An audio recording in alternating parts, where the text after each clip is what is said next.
Bonjour à tous, donc ici c'est Jean-Jean alias Jean-Jean Agricole et sur cette chaîne on parle crypto-monnaie.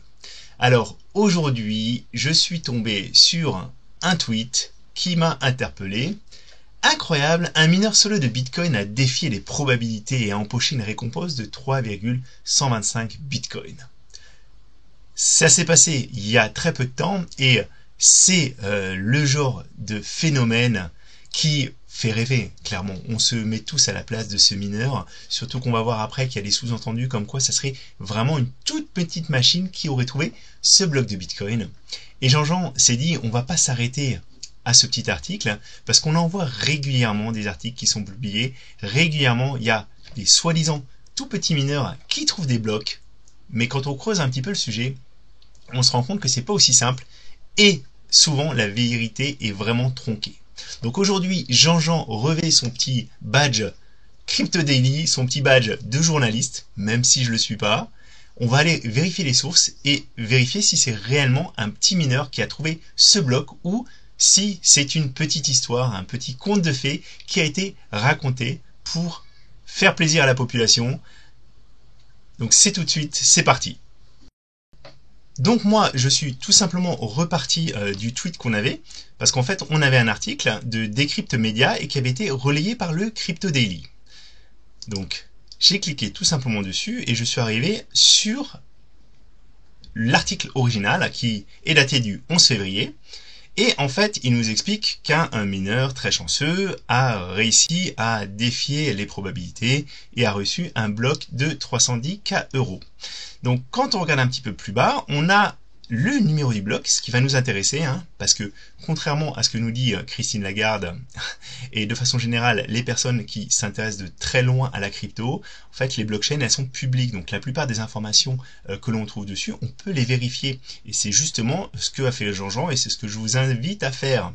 Je trouve que les journalistes, en tout cas qui reprennent ces articles, devraient faire ces vérifications un petit peu, c'est les due diligence, c'est important. C'est important pour la crédibilité des médias de façon générale. Je peux comprendre qu'ils veulent un petit peu embellir la réalité, mais vous allez voir, on va trouver des choses quand même intéressantes. Donc on a The Bitcoin Historian qui en parle, c'est lui qui l'a révélé à la base. Et quand on regarde un petit peu plus loin dans ce qu'il explique, il y a de temps en temps, il y a un solo miner qui trouve des blocs, effectivement. Et apparemment, le mois dernier, il y a une machine ancienne qui en a trouvé. Donc, moi, j'ai été recherché par rapport au numéro des blocs. Ce que j'ai fait, c'est que j'ai été tout simplement utiliser un bloc explorer. Donc, j'ai tapé Bitcoin block explorer et j'ai été prendre cet explorateur. Donc, j'ai tapé dans cet explorateur mon numéro de bloc, donc le 83181. Et vous voyez, ça m'a renvoyé. Donc, on peut le refaire pour que vous puissiez voir.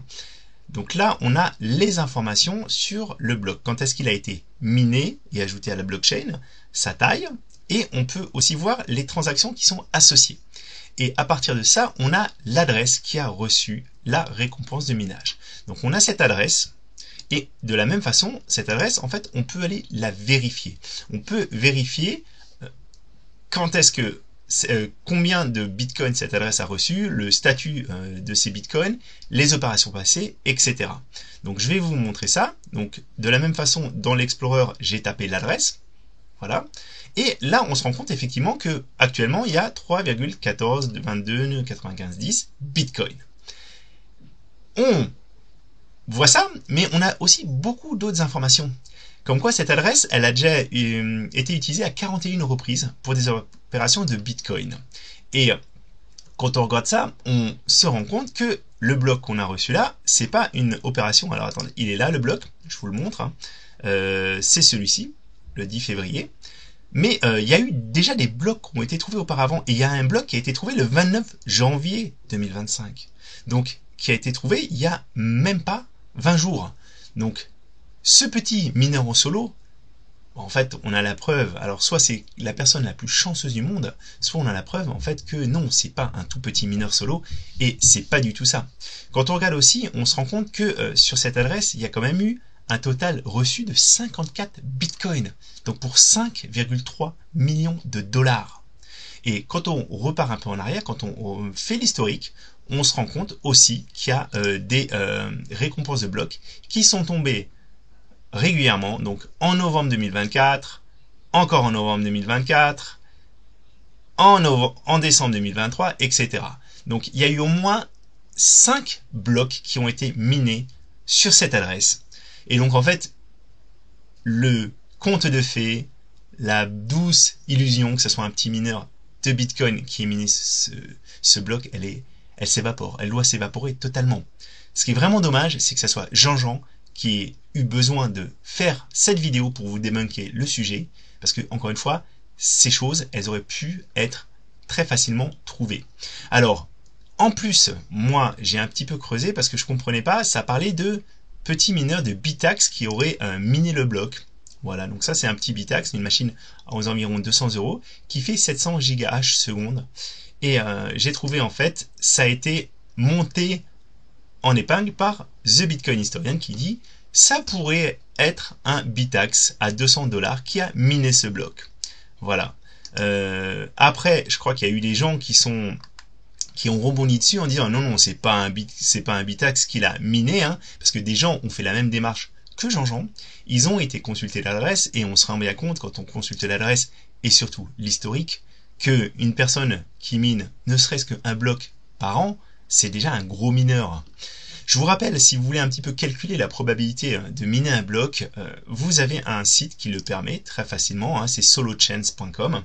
Donc vous allez rentrer votre puissance de minage et ça va vous dire quelles sont vos probabilités. Alors ça reste toujours des statistiques, parce que oui, c'est possible qu'un petit Bitaxe puisse un jour trouver un bloc. Mais regardez, donc là je vous ai mis un Bitaxe qui fait 700 GH secondes, il a une chance sur plus d'1 milliard de trouver un bloc. Donc là on a le nombre de chances par jour, et donc le temps moyen pour trouver un bloc à difficulté égale serait de 19 000 ans.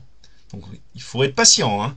Donc on peut le faire avec des machines, une machine par exemple si je prends un S21 à 200 TH secondes, on va faire le calcul, ça devrait s'actualiser tout de suite, mais on va rester dans des délais qui sont extrêmement importants. C'est pour ça que vraiment l'idée, donc une chance, voilà, on a en moyenne, ça devrait mettre 67 ans pour qu'on trouve un bloc. Alors bien sûr, on pourrait en trouver un demain, mais on serait extrêmement chanceux. On a 1000 fois plus de chances de gagner au loto que de réussir à miner un bloc.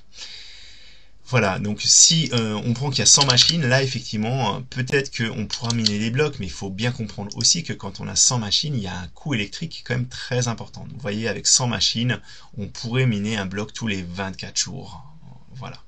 Donc moi, je voulais vraiment revenir là-dessus. Je suis vraiment encore déçu que les médias, y compris les médias spécialisés crypto, ne fassent pas cet effort tout simplement de vérifier les sources, de vérifier que les dires de cet ami donc que je ne connais pas, mais bon, qui est là très sympa, The Bitcoin Historian, qui ne nous raconte pas des cracks. Surtout qu'en plus là, je viens de retrouver que cet article a été copié quasiment intégralement par le journal du coin, qui reprend également le fait, voilà, eux ils comparent ça David contre Goliath, et ils disent l'identité et la méthode exacte utilisée par ce mineur reste inconnue. Toutefois, certains internautes spéculent sur le fait qu'il aurait pu réaliser cet exploit à l'aide d'une machine de type amateur à juste 200 $. Voilà. Donc oui, on rêve tous que ça soit le cas, mais vraiment, je vous assure, les probabilités jouent vraiment pas en votre faveur. Le Bitcoin, c'est quelque chose qui est de plus en plus professionnel. Je vous rappelle, je vous avais déjà montré une fois les pools de Bitcoin, c'est juste vraiment très complexe.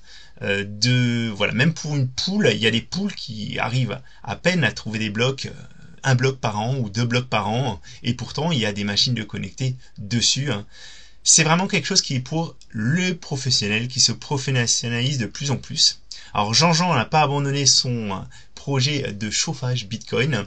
Je vous le présenterai dans une prochaine vidéo, vraiment ce que ça va donner. Je rencontre quelques petites problématiques pour réussir à contenir le bruit, en tout cas tel que je le veux, mais je vous le montrerai dans une vidéo. Je voulais en profiter aussi pour vous présenter un nouveau partenaire avec qui je travaille et avec qui j'ai réussi à négocier un deal. Si vous vous êtes intéressé pour réellement vous lancer dans du minage de Bitcoin, ce partenaire, c'est 4Mining. For Mining qui est dirigé par Quentin Hope, que j'ai pu croiser à CryptoXR et avec qui j'ai échangé. Donc j'ai vraiment fait ma due diligence pour comprendre quel produit il proposait, comment il s'était organisé pour pouvoir commercialiser ces machines. Donc n'hésitez pas, si vous voulez soutenir la chaîne, soutenir Jean-Jean et vous lancer dans du minage Bitcoin en pool, pas du solo mining, vous avez une promo de 5% en vous inscrivant avec le code Jean-Jean5, je le mettrai en commentaire de la vidéo, et si vous êtes déjà client, avec Jean-Jean Brico 5, vous pourrez aussi avoir les 5% sur l'achat de nouvelles machines. Donc ce qu'il propose, c'est des machines de minage aux USA et au Canada. Ses forces, c'est que les machines, en fait, il en a déjà en stock, il a déjà des stocks de machines sur place avec ses propres techniciens.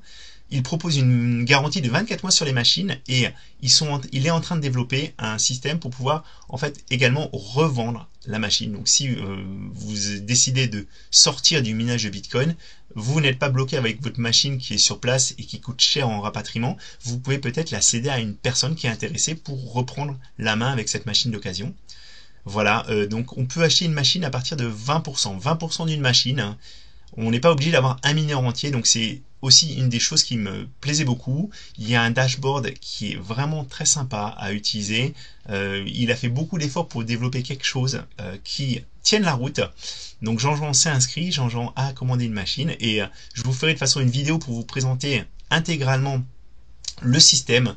Mais moi je trouve ça vraiment très bien. C'est un petit peu ce que je cherchais parce que en fait les projets communautaires, on a bien vu que parfois ça se passe pas bien. Là, vous êtes vous-même propriétaire de la machine et c'est For Mining qui a ses propres espaces, ses propres fermes, ses propres techniciens sur place. Donc voilà. Donc ça sera l'objet d'une autre vidéo. En tout cas, j'espère que ça vous a intéressé et j'espère que vous avez appris des choses. Encore une fois, ne croyez pas Jean-Jean toujours, ne croyez pas les youtubeurs, allez vérifier quand vous pouvez. La blockchain, les blocs Explorer, c'est fait pour ça. J'avais testé sur ce bloc-là, ce bloc Explorer-là, mais j'ai essayé sur celui de Trésor et on trouve exactement les mêmes infos, ce qui est normal vu que c'est le même bloc. Donc voilà, je vous dis à très bientôt les amis.